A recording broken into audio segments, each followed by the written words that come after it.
cuestiones y ya se lo dejo. Sí, sí. Sos el campeón del fútbol paraguayo, el supercampeón. Al cerrista le gusta que se le diga así, y está bien, es el supercampeón. Y es la verdad. Es la verdad.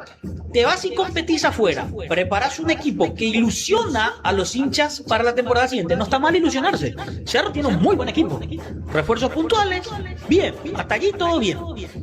Vas y jugás un amistoso internacional que vos sabés que se va a mostrar por tele. Sabés que estamos en pleno verano, que el hincha va a ver fútbol, que el hincha hasta pagó el costo de una plataforma para ver este partido. Tampoco es un costo muy elevado, pero pagó. Y no podés ir a presentar un equipo como este. Me parece, con todo respeto, ¿eh? Me gustó de Carvalho y el resto, y hay que analizar. ¿Por qué no jugó Cecilio? ¿Por qué no jugó Mosquera?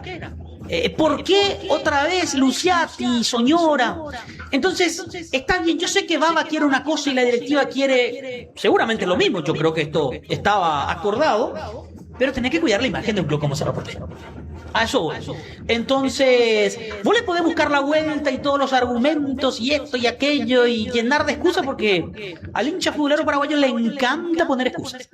Pero sos Cerro Porteño, campeón, supercampeón del fútbol paraguayo. No podés ir a poner 4-0 contra Huracán.